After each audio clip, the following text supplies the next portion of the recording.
Assalamualaikum warahmatullahi wabarakatuh. Jumpa lagi dengan saya Burai SPDSD JGP.090349 dalam kesimpulan pemikiran Ki Hajar Dewantara tentang pendidikan di Indonesia. Pemikiran-pemikiran Ki Hajar Dewantara diantaranya Ki Hajar Dewantara memberikan pemikirannya tentang dasar-dasar pendidikan.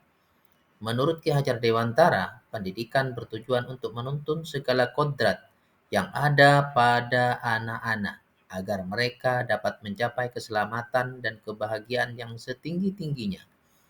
Pendidikan itu hanya dapat menuntun tumbuh dan hidupnya kekuatan kodrat yang ada pada anak-anak agar dapat memperbaiki lakunya, hidup dan tumbuhnya kekuatan kodrat anak. Kemudian pemikiran yang kedua dari Ki Hajar Dewantara adalah pengajaran adalah bagian dari pendidikan.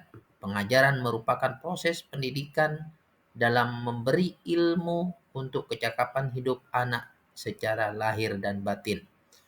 Sedangkan pendidikan memberi tuntunan terhadap segala kekuatan kodrat yang dimiliki anak agar ia mampu mencapai keselamatan dan kebahagiaan yang setinggi-tingginya, baik sebagai seorang manusia maupun sebagai anggota masyarakat. Ki Hajar Dewantara memiliki keyakinan bahwa untuk menciptakan manusia Indonesia yang beradab, maka pendidikan menjadi salah satu kunci utama untuk mencapainya.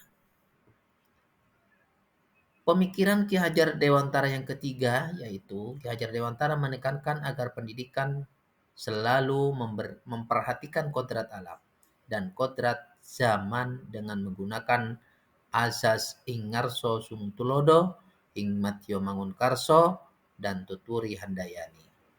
Semua ini tujuannya yaitu agar terwujud pendidikan yang memerdekakan siswa. Kemudian timbullah refleksi atau pengalaman baru dari saya. Proses pembelajaran dan suasana kelas yang mencerminkan pemikiran Ki Hajar Dewantara yang bisa saya terapkan yaitu melakukan asesmen diagnostik awal untuk mengetahui latar belakang dan cara belajar siswa. Kemudian merancang pembelajaran sesuai dengan hasil asesmen diagnostik yaitu kognitif dan non-kognitif. Kemudian membuat kesepakatan belajar di kelas dan memberikan pembelajaran yang menarik bagi siswa.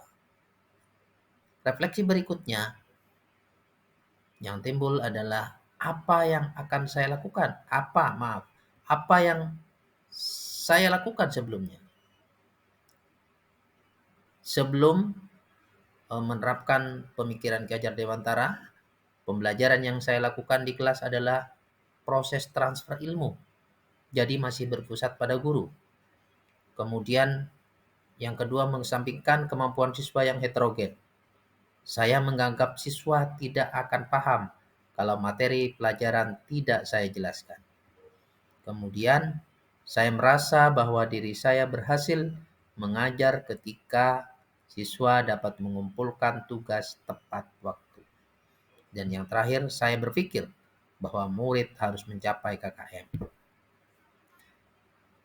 Refleksi berikutnya, apa yang berubah dari pemikiran atau perilaku setelah memahami pemikiran Ki Hajar Dewantara?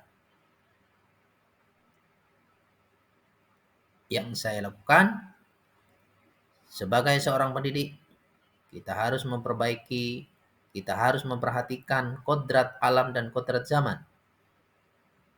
Kemudian siswa bukan lagi sebagai objek, melainkan sebagai subjek dari pembelajaran. Sehingga kegiatan pembelajaran harus berpusat pada anak.